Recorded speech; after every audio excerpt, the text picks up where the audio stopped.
kalau ada seorang laki-laki mau menjadi pastor, masuk seminari. Kita kenali dulu ini istilah seminari ya. Awalnya itu pasti dari seminari. Seminari itu dari kata bahasa Latin seminarium. Seminarium berasal dari bahasa Latin semen. Semen itu sendiri berarti benih. Jadi semen, benih, seminarium itu tempat benih, tempat pembenihan.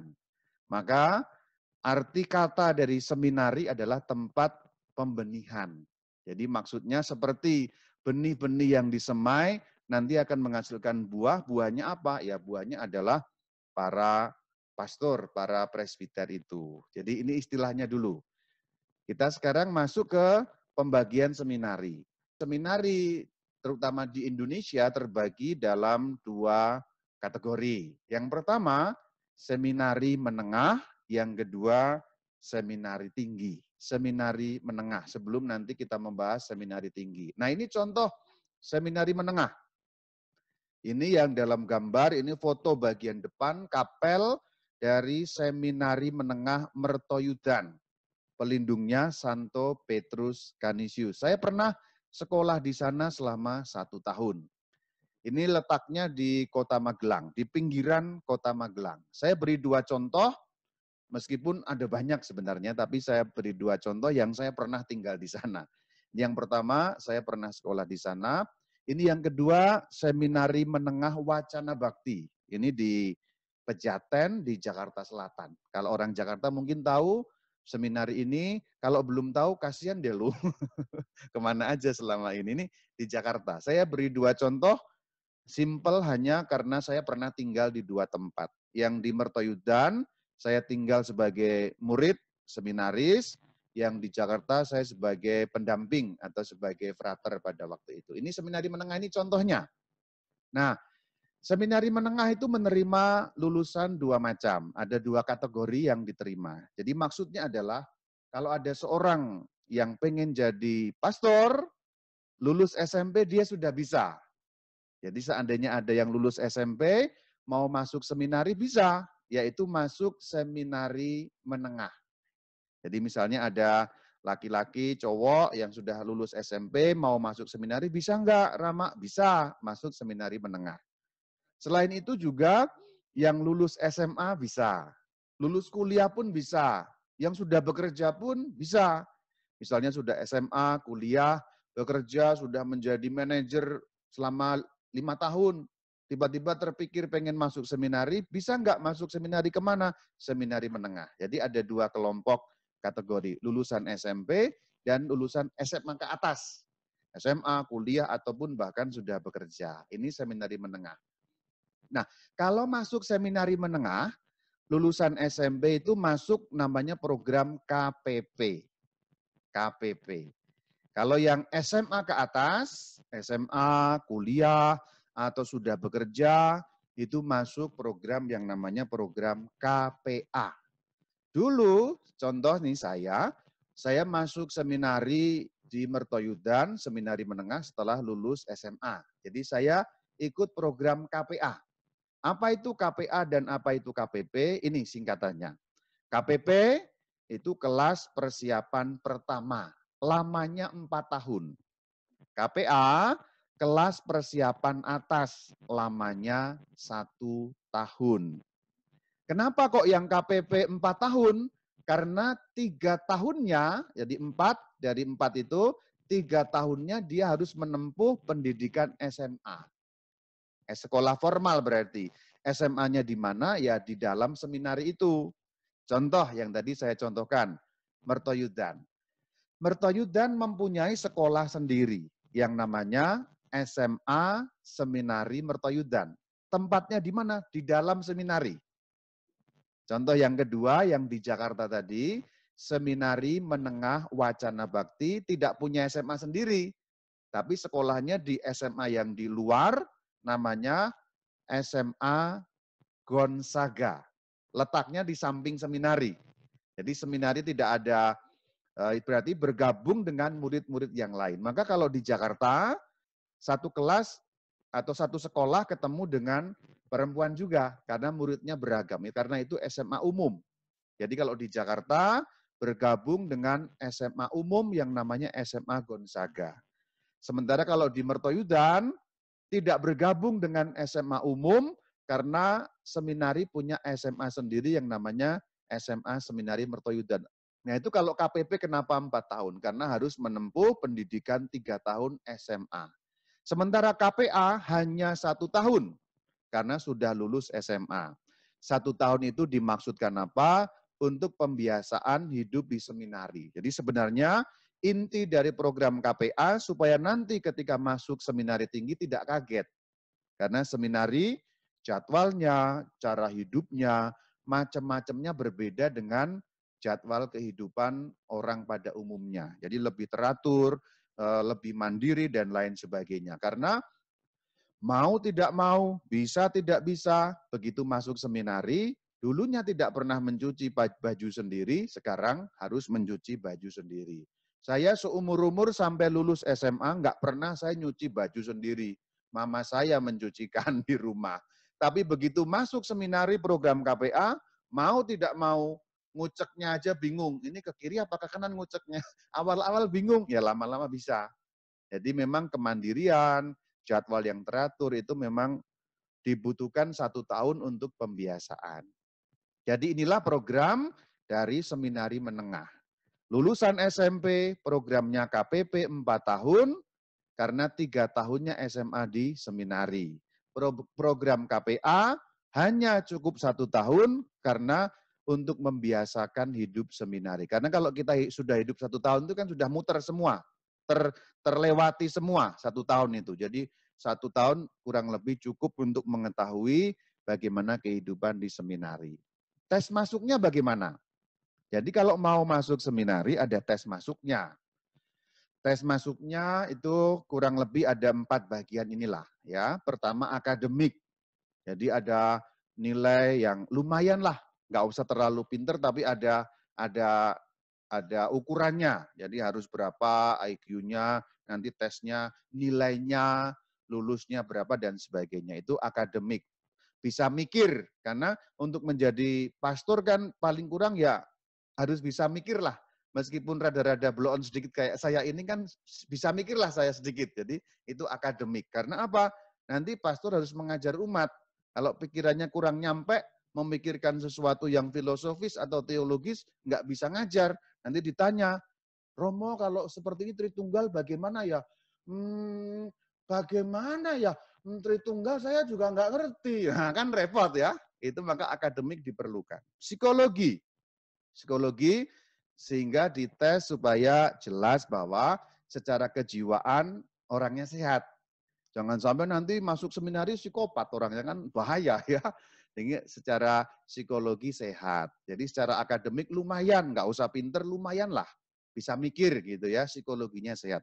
Wawancara itu untuk mengetahui, kamu kok kenapa pengen jadi pastor? Putus cinta ya? Kenapa kok pengen jadi pastor? Kamu gimana motivasinya, landasannya apa, dasarnya apa, kenapa kok pengen, ceritanya bagaimana, sejarah hidupmu seperti apa.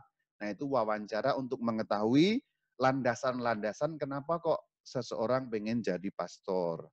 Kesehatan, ya tentu untuk dapat melayani kesehatan perlu, maka ada syarat kesehatan. Ini tes masuknya kurang lebih seperti itu, hampir semua seminari mensyaratkan seperti ini.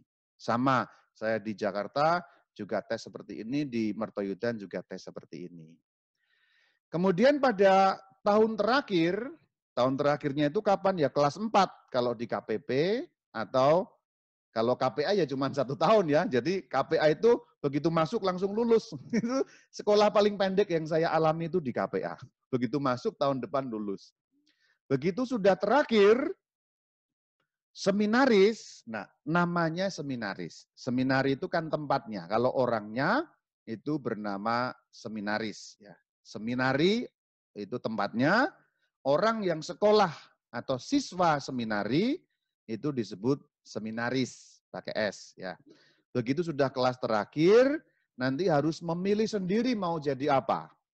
Contoh saya, begitu masuk tahun terakhir, ya pertama dan terakhir kalau KPA, lalu memilih mau jadi apa? Mau jadi imam atau presbiter? Bisa. Mau jadi biarawan? Bisa. Atau, oh ternyata seminari nggak cocok, saya sudah coba 1 tahun, ternyata ini bukan untuk saya kehidupan seperti ini, saya nggak cocok. Maka memutuskan keluar menjadi laikus, menjadi awam, jadi tidak jadi pastor. Karena sudah mencoba 1 tahun, cara hidupnya, apanya saya sudah coba nggak cocok. Boleh nggak? Boleh. Karena semua dikembalikan pada kebebasan orangnya sendiri. Jadi paling kurang ada 3 pilihan ini. Mau jadi presbiter, silahkan. Mau jadi biarawan boleh. Tidak jadi biarawan atau tidak di pastor, jadi kembali menjadi awam biasa, menanti menikah dan sebagainya, boleh.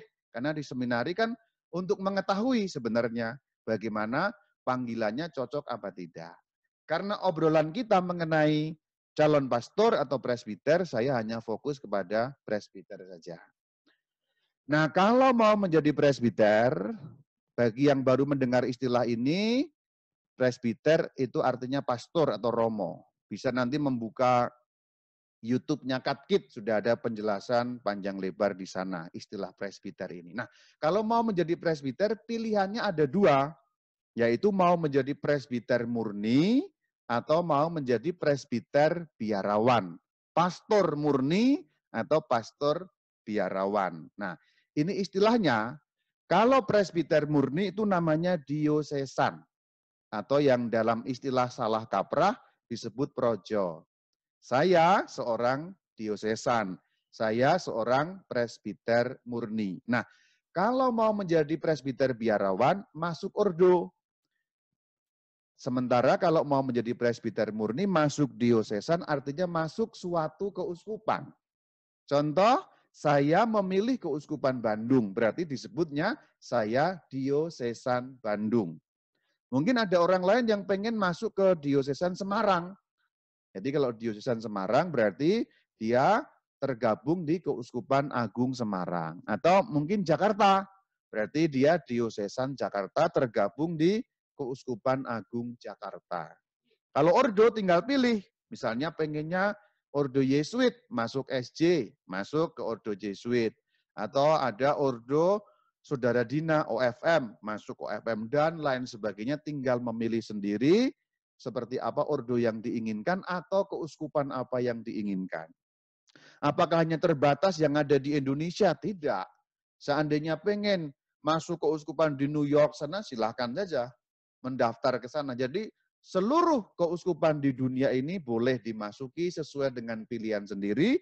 Seluruh ordo di dunia ini juga boleh dimasuki sesuai dengan pilihan sendiri. Dan dua-duanya ini memilih sendiri. Artinya orangnya sendiri memilih setelah, ya tapi memang dengan bimbingan ya. Jadi milihnya tidak seperti milih ngitung kancing, tapi itu dengan bimbingan. Biasanya setengah tahun sudah ada bimbingan, nanti dimurnikan, diarahkan oleh romo pembimbing yang di seminari, lalu diarahkan, kamu kayaknya cocoknya diosesan, kamu kayaknya cocoknya ordo. Lalu orangnya sendirilah yang memutuskan, meskipun di dalam arahan. Tapi keputusan orangnya sendiri. Tidak ada seorang pun yang bisa memaksa, saya harus masuk kemana. Contoh, misalnya pembimbing saya, kamu bagusnya ke ordo Yesuit. Saya nggak pengen jadi biarawan, saya pengennya jadi presbiter murni. Maka tidak ada yang berhak memaksa saya. Nah setelah ini dipilih, ditentukan contohnya saya, kemudian memilih Keuskupan Bandung, maka kemudian saya mendaftar ke Keuskupan Bandung. Nah bedanya apa diosesan dan ordo? Sudah ada di YouTube-nya Katkit, dibuka, yang berjudul Projo versus biarawan. Itu penjelasannya panjang lebar di sana, saya tidak akan jelaskan lagi dalam pertemuan kita sekarang ini. Nah, begitu sudah memilih mendaftar. Mendaftarnya sesuai dengan pilihan masing-masing itu. Contoh saya dulu di Mertoyudan, begitu sudah akhir program KPA, saya mendaftar ke Keuskupan Bandung. Jadi mendaftar kepada Bapak Uskup Bandung waktu itu, yaitu Bapak Uskup Alexander Joyo Siswoyo. Kalau sekarang misalnya ada orang mau masuk Keuskupan Bandung yang mendaftarnya kepada Uskup Bandung sekarang, yaitu Yang Mulia Bapak Uskup Antonius Subianto. Kalau ke ordo bagaimana? Ya mendaftar ke pimpinan ordo. Pimpinan ordo itu namanya provinsial. Untuk satu wilayah di Indonesia ya. Misalnya Ordo Yesuit daftarnya ke Semarang, di Jalan Argopuro Semarang, itu provinsial Yesuit ada di sana. Misalnya provinsial OFM ada di, seingat saya di Jakarta. Mohon maaf kalau salah ya, di Cempaka Putih. Saya tidak hafal untuk ordo-ordo karena itu bukan jurusan saya sehingga saya tidak terlalu hafal tempat-tempatnya di mana. Intinya mendaftar. Nah, begitu mendaftar kemudian orang masuk seminari tinggi. Nah, itu. Jadi sebenarnya seminari menengah intinya mempersiapkan, membiasakan, dan membuat orang tahu hidup seminari. Seminari menengah itu belum menjadi calon romo sebenarnya, belum menjadi calon pastor, baru persiapan calon pastor. Resminya menjadi calon pastor ketika sudah masuk seminari tinggi. Dalam sebutan sehari-hari, kita menyebutnya frater. Nah, frater itulah sebenarnya siswa seminari tinggi, itu frater. Jadi begitu sudah SMA lulus, plus 1 tahun tadi namanya KPA, kemudian mendaftar, masuk. Contoh saya, kemudian saya mendaftar di Bandung, Bapak Uskup menerima, lalu saya masuk seminari tinggi di Keuskupan Bandung yang namanya Seminari Tinggi Fermentum. Tapi ada juga orang yang masuk seminari tinggi tanpa melalui seminari menengah. Maka seminari tinggi menerima 2 macam lulusan. Pertama, lulusan seminari menengah, baik yang KPP maupun KPA. Contoh saya lulus KPA, saya diterima. Ada juga yang lulusan kuliah atau bekerja yang tidak pernah masuk seminari menengah. Gampangnya begini, ini ada contoh yang gampang saja. Ini teman kita Kevin ya, yang sering membantu kita ini menjadi host. Kevin kan ini kuliah nih. Ini ngomong ngarang ya Vin ya. Saya cuma contoh, kalau nanti ternyata kamu masuk seminari beneran, puji Tuhan gitu loh Vin ya. Kevin sedang kuliah ini, belum lulus. Tahun ini lulus atau tahun depan lulus. Nah, dia tanpa melalui seminari menengah boleh langsung mendaftar ke seminari tinggi. Contohnya misalnya ngikuti saya ke seminari Fermentum di Bandung. Atau misalnya Kevin belum tertarik bekerja. Setelah bekerja 2 tahun, dia terngiang-ngiang, ingin menjadi pastor.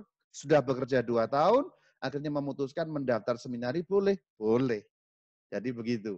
Bahkan yang sudah bekerja sekian lama pun ada yang masuk seminari tinggi. Bahkan tahun lalu atau 2 tahun lalu di Bandung, di Keuskupan Bandung, malah ada seorang dokter, kalau tidak salah sudah 5 tahun menjadi dokter, terngiang-ngiang.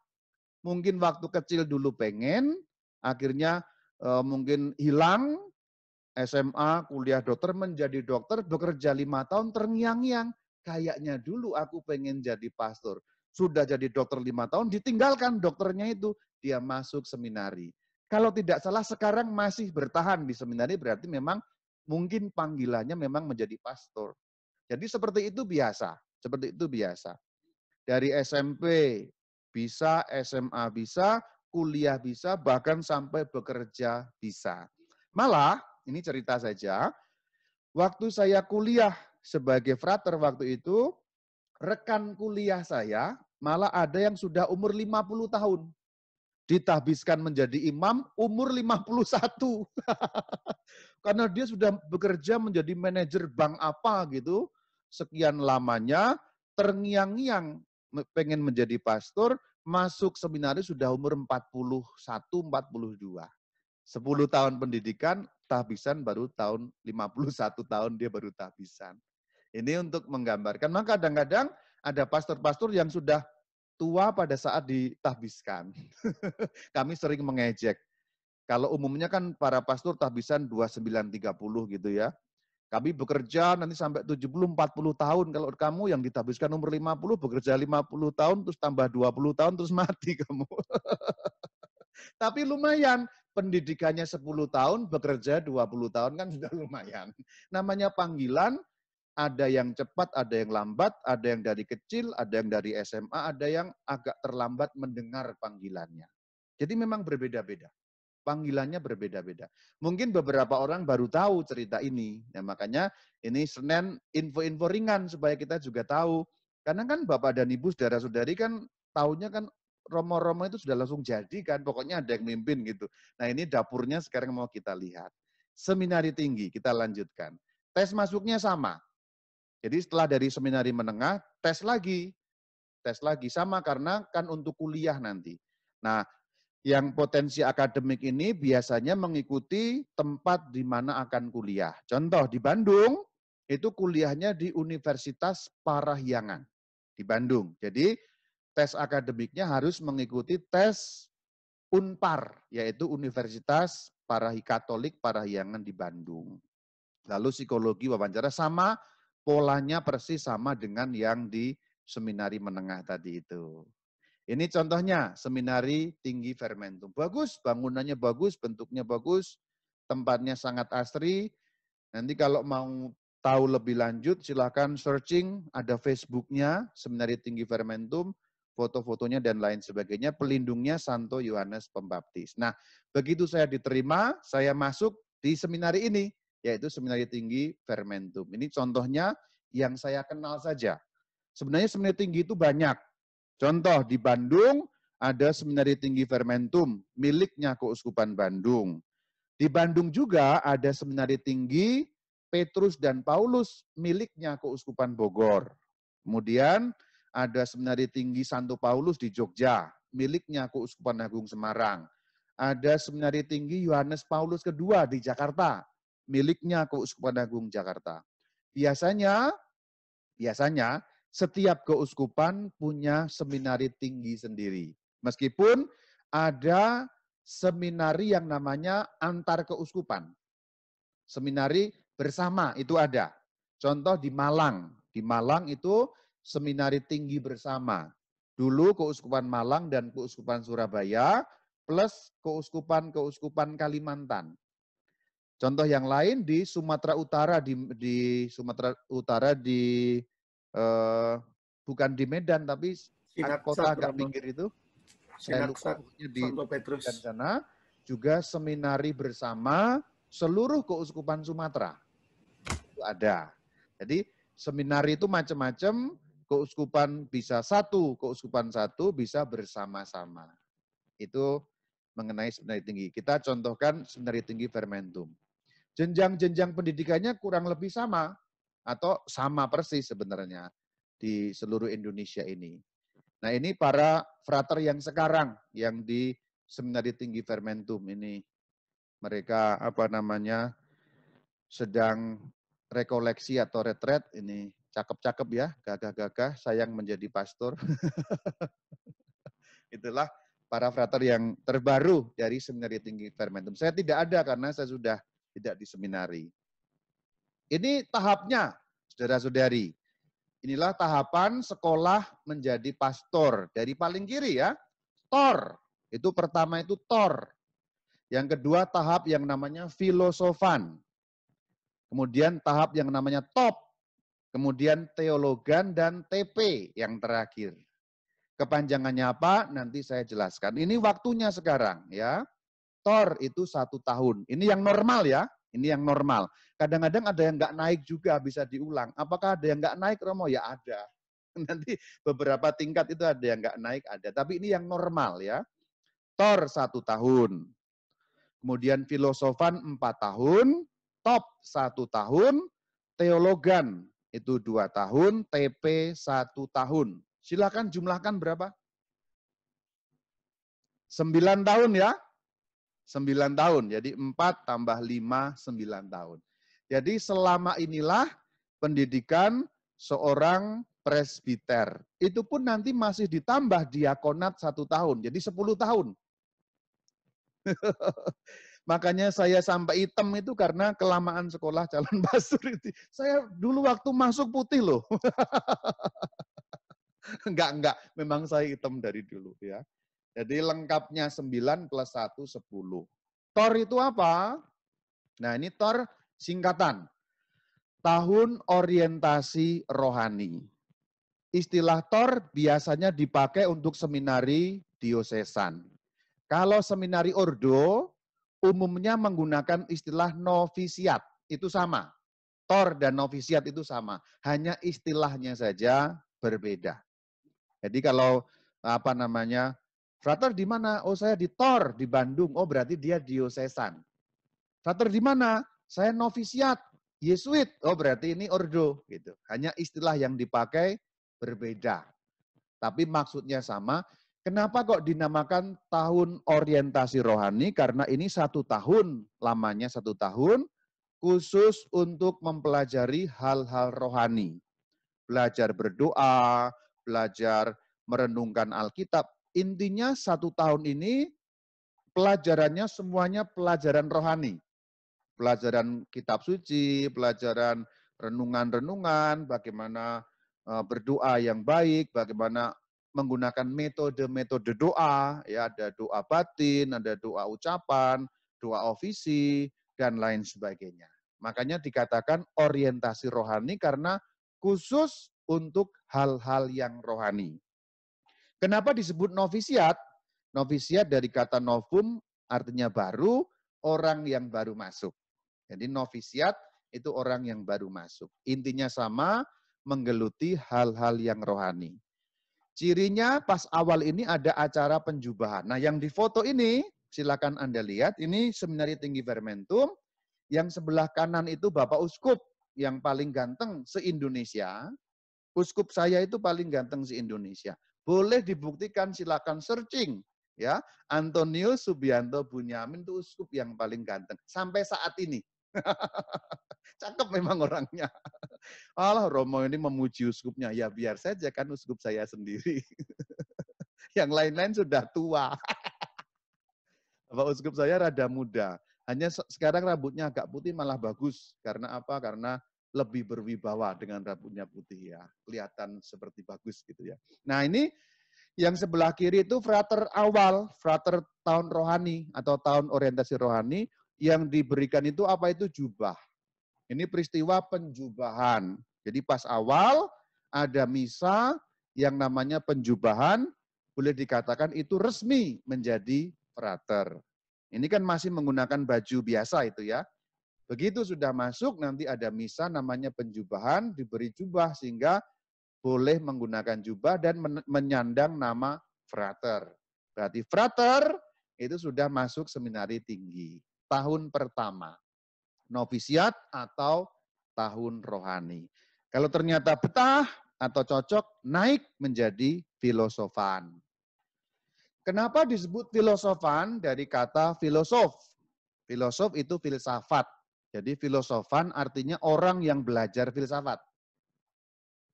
Ini lamanya 4 tahun karena harus menuntaskan kuliah. Ya S1 kan ya umum 4 tahun ya, maka waktunya 4 tahun karena menempuh kuliah filsafat selama 4 tahun. Contoh di Bandung, ini dalam foto bisa terbaca Fakultas Filsafat Universitas Katolik Parahyangan. Jadi nanti begitu lulus, lalu mendapatkan gelar sarjana filsafat atau apalah, saya lupa sekarang persisnya apa, tapi intinya lulus kuliah. Kuliahnya seperti apa, Rama? Ya seperti orang umum kuliah, biasa saja. Jadi kalau di seminari, tempat kuliah dan tempat tinggalnya berbeda. Contoh yang di Bandung, seminari yang Fermentum tadi itu, nah ini yang Fermentum tadi, letaknya di Jalan Citepus, dekat dengan pintu tol Pasteur. Sementara kampus Unpar Fakultas Filsafat ini ada di Jalan Nias, dekat Gereja Katedral di Bandung. Kira-kira 5 kilo jaraknya. Biasanya para frater naik sepeda. Makanya frater-frater biasanya badannya sehat karena setiap hari paling kurang 10 kilo naik sepeda. Sebelum ada tren orang naik sepeda, frater-frater sudah naik sepeda. Kami sudah lebih ngetren dari dulu. Orang-orang sekarang itu baru ikut-ikutan aja. Tapi nanti biasanya begitu menjadi pastor, nggak pernah naik sepeda, sekurang-kurangnya motor atau mobil, lalu mulai menjadi gembul. Perutnya gede. Kalau frater biasanya badannya keker-keker bagus-bagus karena olahraga terus setiap hari untuk kuliah. Berangkat pagi, pulang siang atau sore. Nah ini filosofan, kuliah jurusan filsafat. Apakah harus jurusan filsafat, Romo? Harus. Karena apa? Hukum gereja mengharuskan Seorang presbiter harus menempuh kuliah filsafat. Itu ada di dalam kitab hukum kanonik. Seluruh dunia sama. Jadi mau di Indonesia, mau di Italia, mau di Jerman, mau di Amerika Serikat, semua persis seperti ini yang ditempuh. Karena gampangnya, mohon maaf tidak bermaksud mengunggulkan agama Katolik, pemimpin agama Katolik itu punya standar yang sama di seluruh dunia.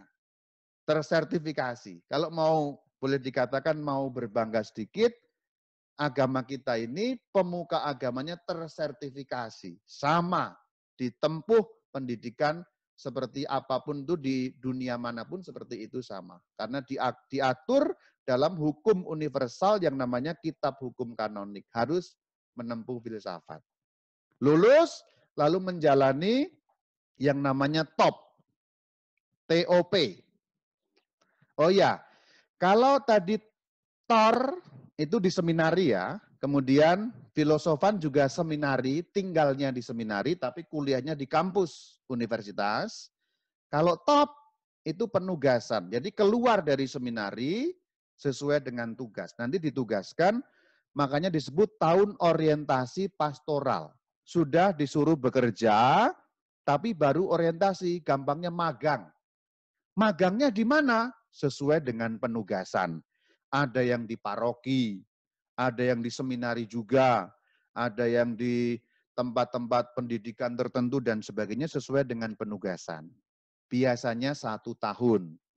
Misalnya ada frater di paroki tertentu, mungkin Anda pernah mengalami paroki Anda ada frater, itu biasanya top tahun orientasi pastoral.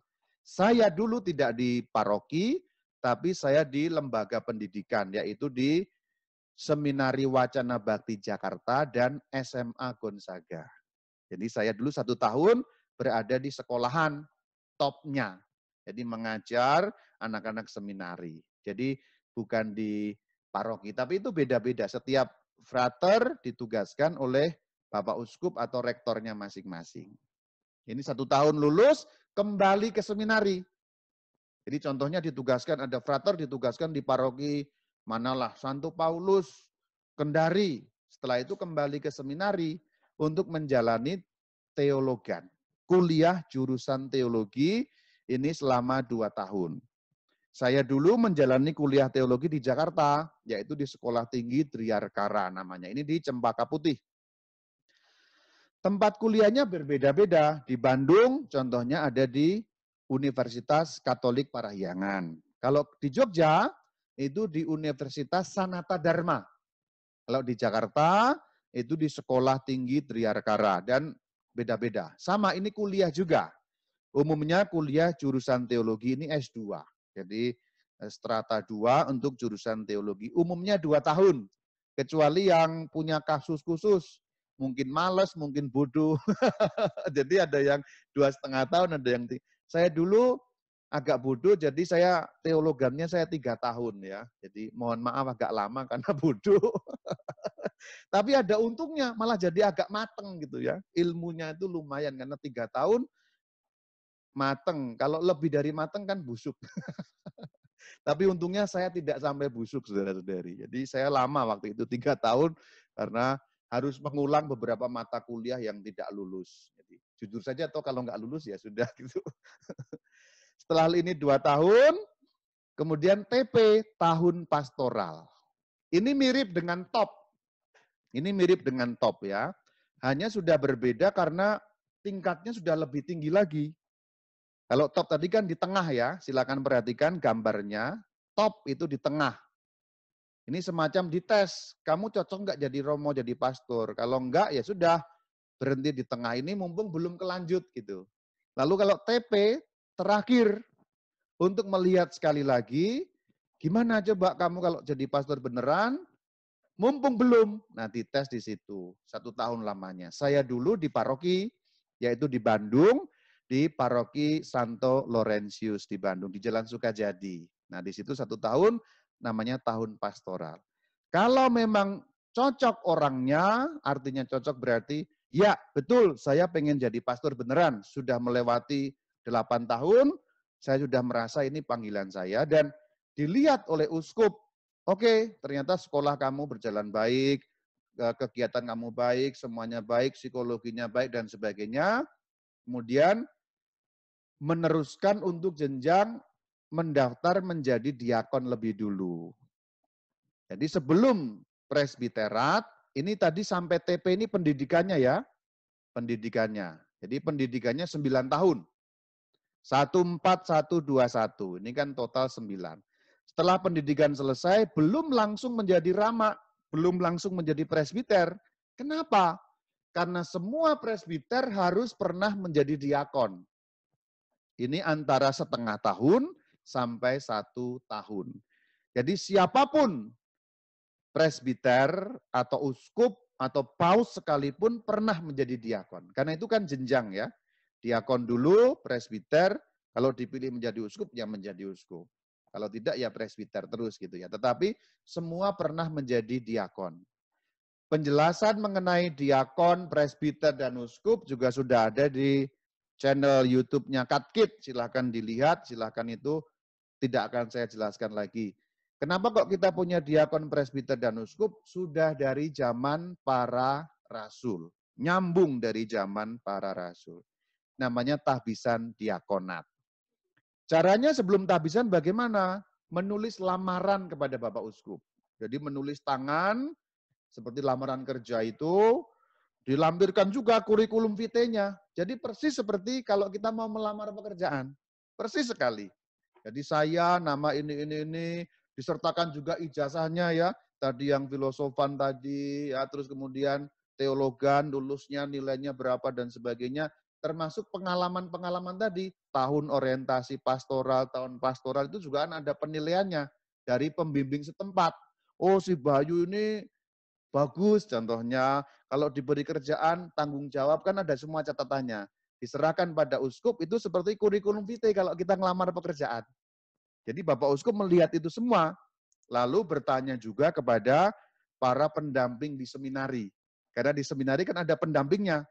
Para pendamping-pendamping ditanyai, Bayu ini bener enggak kalau ini rajin misa enggak? Oh enggak pernah misa, dia bangun siang terus. Wah gagal nanti ya. Oh dia rajin, meskipun kadang-kadang malas juga, tapi dia termasuk rajin lah gitu. Sekolahnya meskipun agak bodoh, tapi baguslah hasilnya ternyata dan sebagainya. Dikumpulkan pendapat-pendapat tadi, termasuk juga pendapat umat. Contohnya pada saat saya terakhir di Laurentius, beberapa umat ditanyai, Bapak, Ibu mengisi kuesioner, menyatakan pendapat. Siapa yang keberatan kalau manusia ini jadi pastor? Ya gitu ya. Atau siapa yang ragu-ragu? Umat juga dimintai pendapat. Mungkin di antara Anda yang mendengar ini mungkin pernah ada yang dimintai pendapat mengenai seorang frater atau mungkin ada yang belum pernah. Kalau belum pernah ya saya kasih tahu, umat juga dimintai pendapat. Makanya nanti pada saat tahbisan, uskup bertanya, apakah calon ini layak ditahbiskan? Nanti dijawab oleh pendampingnya. Sejauh kami mengenalnya dan menurut kesaksian orang-orang yang mengenal termasuk umat. Nah, itu nanti ada jawabannya seperti itu. Karena memang sudah diteliti. Orang ini bisa menjadi pastor. Akhirnya kalau Bapak Uskup menerima, tahbisan diakonat. Nah, ini dulu ketika saya tahbisan diakonat. Waktu itu oleh Bapak Uskup Pujo Sumarto yang sudah almarhum.